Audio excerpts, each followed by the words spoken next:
가족이라는 이름 아래 상식조차 사치가 되는 집안에서 버틴 시간, 그저 참는 게 사랑인 줄 알았고 견디는 게 어른스러움인 줄 알았어요. 하지만 어느 순간 깨달았죠. 그들은 한 번도 나를 가족이라 생각한 적이 없었다는 걸. 이제 그 이야기를 하려 합니다. 안녕하세요. 저는 지금 40대 중반을 살아가는 워킹맘입니다. 대학 시절부터 사귄 남자와 졸업하자마자 결혼해 지금까지 함께 살아왔고요. 그 남자, 지금의 제 남편은 제 학교 선배였어요. 처음엔 동아리 활동을 하며 자연스럽게 가까워졌는데 저처럼 소심하고 말수 적은 성격과는 정반대로 그는 밝고 활달한 데다 다정하기까지 했죠. 그런 성향이 어쩌면 제겐 더 매력적으로 다가왔던 것 같아요. 게다가 키도 훤칠하고 얼굴도 잘생겼는데다 목소리까지 또렷하고 따뜻해서 진심으로 이 사람 아니면 안 된다는 생각까지 들 정도였어요. 흔히들 말하잖아요. 나랑 정반대인 사람한테 끌린다고. 제가 딱 그랬어요. 물론 인기가 많은 남자였기에 여자 문제로 속상할 때도 있었죠. 그럴 때마다 괜히 불안하고 마음 졸였지만 이상하게도 도저히 헤어질 수가 없었어요. 그만큼 깊이 빠져 있었던 거죠. 그래서였을까요? 대학 졸업하자마자 말 그대로 숨 돌릴 틈도 없이 결혼부터 해버렸어요. 하루라도 빨리 조금이라도 더 가까이 있고 싶어서였던 것 같아요. 지금 돌아보면 왜 그렇게 서둘렀는지 조금은 후회스럽기도 하지만 그땐 정말 사랑이 전부였고 세상이 그 사람 중심으로 돌고 있었거든요. 결혼 후에도 남편은 여전히 눈에 띄는 사람이었어요. 어디를 가든 여성들이 먼저 다가올 정도였고 본인조차도 그게 피곤하다고 말할 정도였으니까요. 하지만 시간이 지나면서 저도 그런 상황에 점점 익숙해졌고 또 남편을 믿는 마음이 컸기에 견딜 수 있었던 것 같아요. 그런데 그건 정말 말 그대로 새 발의 피였어요. 진짜 문제는 따로 있었거든요. 그건 바로 시어머니의 상식 밖에 도저히 이해할 수 없는 행동들이었습니다. 결혼 전 몇 차례 뵀을 때만 해도 그냥 조용하고 평범한 분이라는 인상이었어요. 오히려 첫인상은 굉장히 교양 있고 말도 조곤조곤 잘하시고 이 정도면 고부 갈등 없이 잘 지낼 수 있겠다 싶을 정도였죠. 그렇게 안심했던 제가 얼마나 어리석었는지 깨닫는데 오래 걸리지 않았어요. 남편은 외동아들이에요. 어릴 적부터 아버지 없이 어머니와 단둘이 살아왔대요. 그래서였을까요? 결혼을 하고 따로 살겠다고 했더니 시어머니께서 펄쩍 뛰셨어요. 처음에는 3년만 같이 살고 나가라는 거예요. 이유인즉슨 우리 집안 가풍도 배워야 하고 며느리로서 가르쳐야 할 게 많다는 거였죠. 그 순간부터였어요. 시어머니와 저 사이에 팽팽한 줄다리기가 시작된 건 그분 말로는 원래 10년은 같이 살아야 하는데 너희를 생각해서 3년으로 줄여준 거라며 마치 은혜라도 베푸는 것처럼 말씀하시더라고요. 그런데 이건 상의가 아니라 통보였어요. 선택지가 있는 게 아니라 그냥 하라는 대로 해라는 식이었죠. 당연히 저도 남편도 처음부터 그럴 생각이 없었기 때문에 정중하게 거절했고 결국 저희는 분가를 했어요. 그 뒤로 시어머니는 대놓고 저를 말 안 듣는 며느리로 찍으셨고 그 핑계로 틈만 나면 찾아와서 일일이 간섭하기 시작했어요. 결혼 후에 시어머니는 말 그대로 다른 사람이었습니다. 고집은 정말 악착같이 세고 화도 잘 내시고 목소리도 크셔서 평범하게 말해도 싸우는 것처럼 들릴 정도였어요. 그런데 결혼 전엔 그토록 얌전하고 다정하게 굴던 그 모습은 도대체 뭐였을까요? 하지만 성격보다 더 큰 문제는 따로 있었어요. 그건 바로 무속에 대한 맹신이었습니다. 저는 사실 그런 쪽엔 전혀 관심도 없고 믿지도 않거든요. 그런데 시어머니는 정말 중독 수준이셨어요. 결혼 전부터 관상이 안 좋다느니 궁합이 나쁘다느니 오직 무속인의 말만 듣고 결혼을 반대하셨어요. 그때 겪은 마음고생은 정말 말로 다 못해요. 결혼하고 나서도 유명하다는 점집은 전국 어디든 찾아다니셨고 구슬하며 쓴 돈도 억대를 훌쩍 넘었을 거라며 남편도 혀를 내두를 정도였어요. 남편도 그랬어요. 자긴 이미 오래전에 포기했대요. 말려봐야 소용없고 도저히 설득이 안 되는 사람이라고요. 심지어 저희 집엔 갖가지 부적이 붙어 있었어요. 안방이며 베개 안, 옷장 구석구석까지도요. 그리고 저희는 결혼 초반엔 당분간 아이를 갖지 않기로 서로 합의했어요. 하지만 시어머니는 매일 전화해서 아이는 언제 가질 거냐며 재촉하셨고 제가 입는 옷, 가는 곳, 만나는 사람까지 전부 간섭하기 시작했어요. 빨간색 옷은 입지 말라. 동쪽으론 가지 말라. 해산물도 먹지 말라.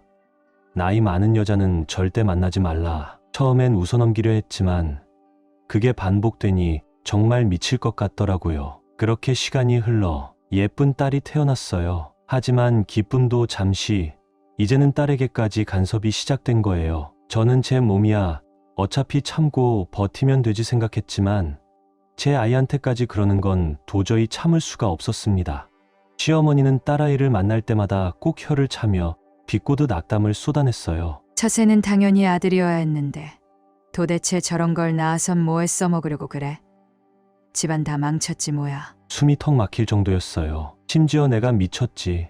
이 결혼 처음부터 막았어야 했는데 시간이 거꾸로만 가면 진짜 다시는 안 보냈을 텐데라며 원망을 늘어놓으실 땐 정말 피가 거꾸로 솟는 기분이었죠. 제게는 세상 무엇과도 바꿀 수 없는 소중한 내 딸인데요. 목숨보다 아끼는 아이인데 시어머니 눈엔 그냥 천덕꾸러기 그 이상도 이하도 아니었던 거예요. 제발 아이한테만은 그러지 마세요 간곡히 부탁해도 눈 하나 깜빡하지 않으셨어요. 그러다 남편한테 하소연하면 돌아오는 건 한숨 섞인 말뿐이었어요. 우리 엄마 원래 저래. 나도 평생 말려봤지만 안 돼.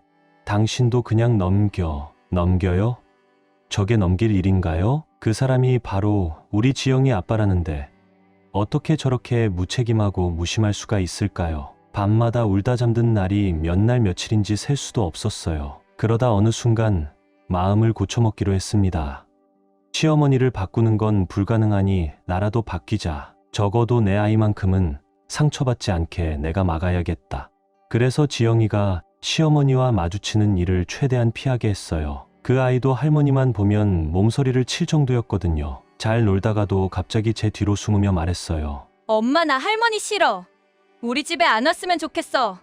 그 말 듣는 순간 심장이 찢기는 것 같았어요. 작은 아이가 어른 눈치를 그렇게 보며 숨는 모습 아직도 선해요. 그 후로도 시어머니는 계속해서 지영이를 향해 독서를 퍼부었어요. 딸애한테 학원은 무슨 학원?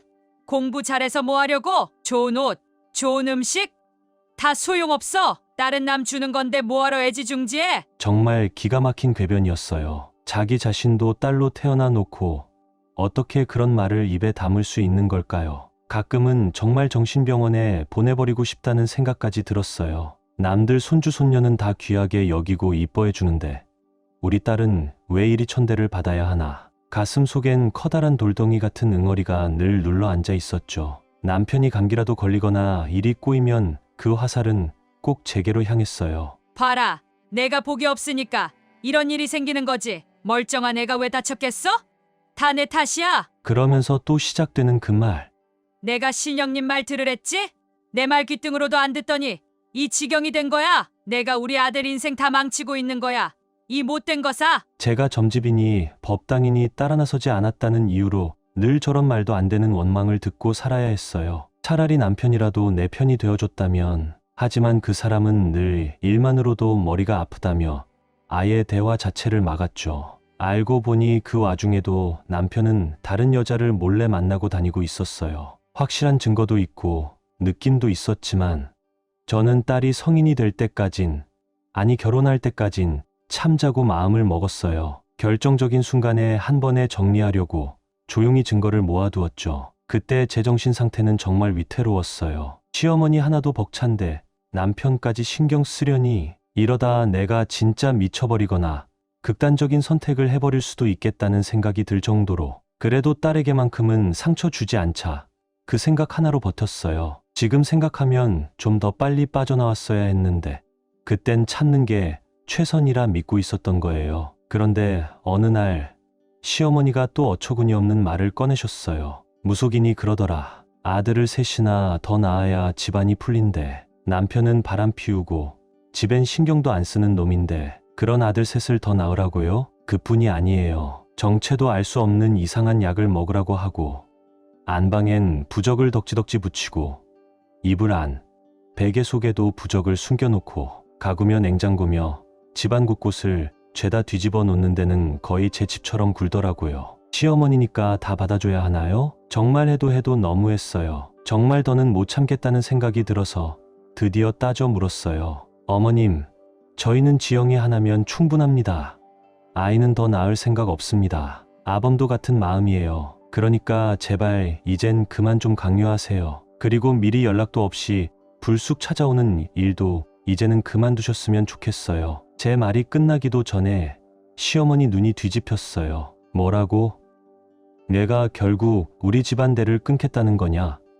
계집애 하나 낳은 주제에 잘난 척은 다시는 아들을 안 낳겠다고? 맨날 우리 아들이 벌어오는 돈이나 쓰면서 잘도 편하게 산다? 내가 하는 게 뭐가 있다고? 아들도 하나 못 낳고 정말 괘씸하고 배은망덕한 년 같으니라고. 이쯤 되면 그냥 일상이에요. 결혼하고부터 욕 듣는 건 하루도 안 빠졌으니까요. 그런데 그날은 선을 완전히 넘더군요. 딸을 아들처럼 꾸며야 아들이 들어선다는 말을 꺼냈을 때는 진짜 헛웃음조차 안 나왔어요. 무속인이 뭐라 했대요. 딸 이름을 남자처럼 바꾸고 머리도 짧게 자르고 치마는 입히지 말고 옷도 남자애처럼 입혀야 아들이 들어선다고. 그게 말이에요? 지영이라는 이름도 무속인이 큰돈 받고 지어준 이름이라며 그렇게 자랑하더니 이제 와서 그 이름이 문제라며 경남이로 바꾸라고요? 경남이로 이름 바꾸면 아들이 들어서고 지영이도 잘 되고 남편 일도 술술 풀린다나요? 도대체 어느 세기 얘기를 하는 건지 그 얘기를 너무나도 진지하게 말씀하시는데 순간 이건 병이다.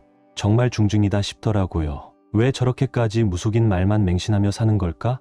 진심으로 안타까움을 넘어서 분노가 치밀었어요. 갈 때마다 돈은 또 얼마나 써대시는 건지, 돌아가신 시아버지 유산은 물론이고 이제는 빚까지 졌을 거란 생각이 들 정도였어요. 저도 참다 못해 단호히 말했죠. 어머님, 제발 정신 좀 차리세요. 이런 말도 안 되는 이야기 더 이상 듣고 싶지 않습니다.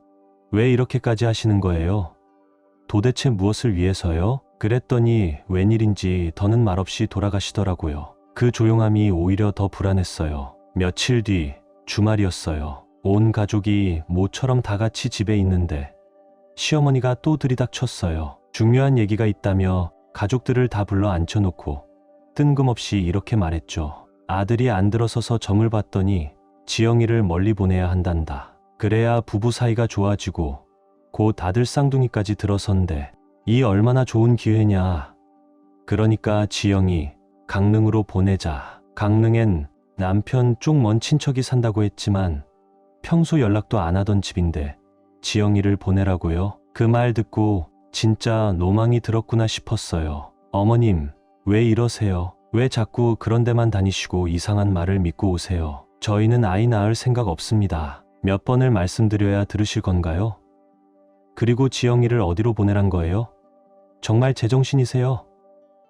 제가 진짜 보낼 거라고 생각하세요? 그제서야 시어머니 얼굴이 불그락푸르락 하더니 결국 소리를 질렀어요. 인연이 어디서 따박따박 말대답질이야? 내가 지금까지 얼마나 참고 넘어갔는데 이젠 기어오르기까지 해? 감히 시어미 말을 거역해? 너 지금 제정신이냐고? 그리고 남편을 보며 소리쳤어요. 아범, 넌 뭐하냐? 가만히 있지 말고 누가 잘못하는 건지 말 좀 해라. 그리고 정말 기가 막힌 건 남편의 한마디였어요. 나도 어머니 말에 동의해. 지영이 혼자만 자라서 친구도 없고 사회성도 부족해. 공기 좋은 바닷가에 잠깐 다녀오면 애한테도 좋지. 적응 못하면 데려오면 되잖아.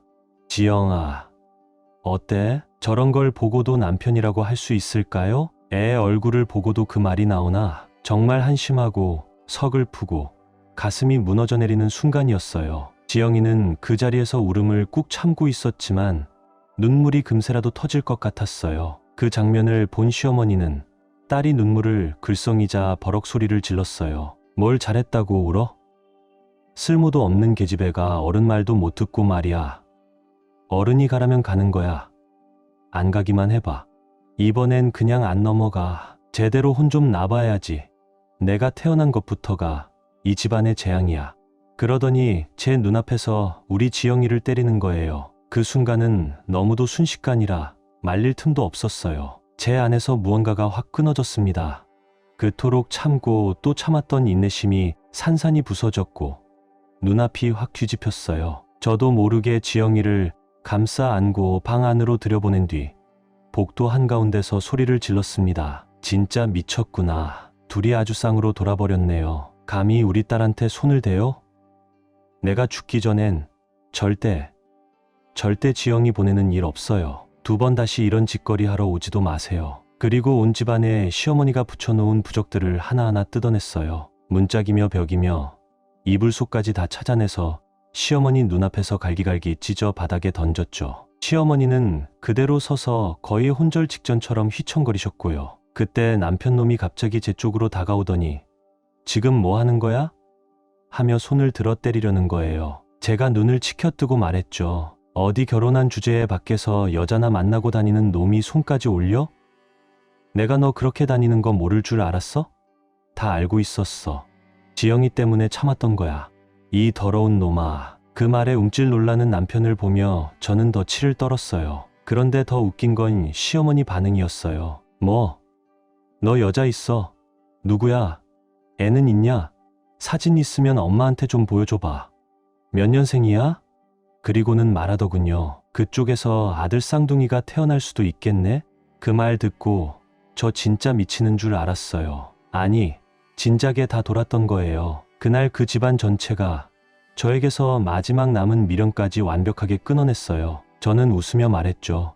그래요. 내가 여기서 나가줄게요. 미친 집구석에서 실컷 아들 셋이든 쌍둥이든 낳으면서 백년해로 하세요. 부적 붙이고 구판 버리면서 서로 덕담 나누며 오래오래 사세요. 제발 다시는 저랑 엮이지 마세요. 사이코 2마리. 진짜 지긋지긋하니까. 그제야 2사람 다 멍하니 입만 벌리고 서 있더군요. 처음 본 제 모습에 충격을 받았나 봐요. 더 이상 길게 말할 것도 없었어요. 저는 지영이 양육권을 조건으로 깔끔하게 이혼하자고 했고 그렇게 끝냈습니다.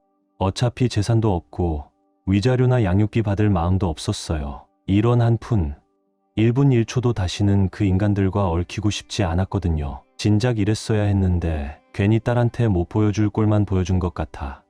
저 자신이 너무 미웠어요. 혼자서 딸 하나 키우는 거 쉽지 않다는 건 알고 있었어요. 대학 졸업하자마자 결혼했고 경력도 전무했죠. 지영이 키우느라 계속 전업으로만 지냈기 때문에 사회라는 게 너무 낯설고 무서웠어요. 그래도 엄마니까 강해져야 했고 독해져야 했어요. 몸은 힘들어도 마음만큼은 날아갈 듯이 가벼웠어요. 지영이도 제 모든 걸 이해해주고 잘 따라줬어요. 그 아이가 얼마나 예쁘고 또 얼마나 열심히 공부했는지.